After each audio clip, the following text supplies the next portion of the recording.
where we're not talking enough about the 80s for you guys, because we're doing the 60s, we've done the 70s, we've done now. We've done a little bit about the Don't 80s. pigeonhole us, man. We're about everything. Come on. Oh, good. Oh, good. Oh, good. Oh, good. Yeah. Wait, I want. Okay, Go ahead. I have to raise my hand. Yeah, please. Man, the floor recognizes Holly. Go ahead. So this whole the Nick Mason saucer full of secrets. I never would have I mean, not to pigeonhole you. You actually had a passion for this music, or did you just think it would be fun? Yeah, no, I did. You know, there is a lot of pigeonholing. You know, people think, oh, I know this guy. He sits at home and he plays Nile Rodgers licks on his guitar all day long. He's got a few Chic records. He's got a David Bowie collection, and that's it. But, you know, when you're growing up in the 70s, there was... in Britain, you bought everything as a kid. You were so excited. So I was buying everything from obviously Bowie to Genesis to Pink Floyd to Weather Report to Steely Dan to Fairport Convention. You know, it was everything that was coming my way was exciting. And all of it was going in, especially as a musician. But I don't think I was the only one. A lot of people my age were very eclectic. And I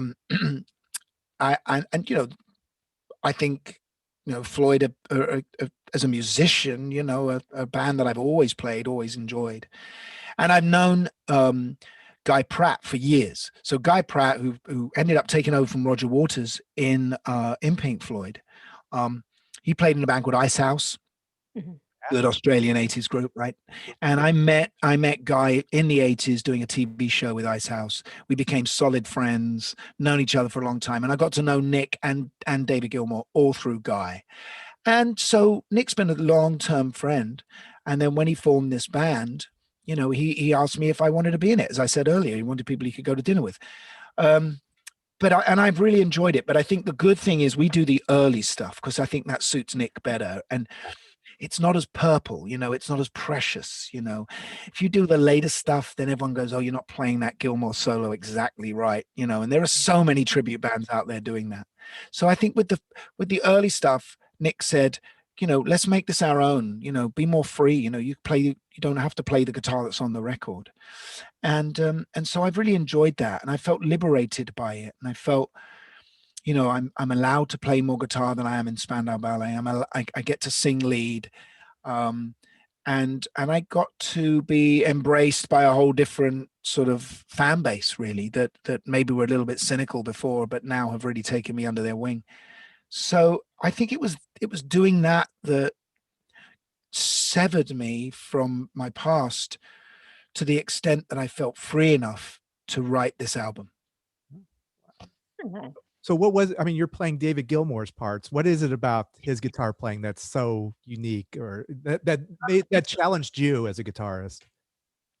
Well, I think growing up, there were a few guitar players that I really liked, and they were all very melodic. So Mick Ronson was my first love, you know, and I love Peter Frampton and Beck and Gilmour. And I think what I like about those players is they're really emotive, and they do melodic sounding solos. Solos sort of went out of fashion in the 80s, and maybe apart from when Van Halen came along, you know. But great American band. With the British bands, they went out of fashion with punk. So punk said, there could be no more solos. There's only the Buzzcocks on Boredom that did that 2-note solo that everyone goes, and that was kind of a pastiche joke. And that was the final solo. And so we never did solos in our songs. You know, I think Highly Strung was the closest I ever got to a guitar solo, really. But live, I used to with Spandau. I do a bit more, you know. So I think it was, you know, and Steve played sax, so he had all the solo stuff.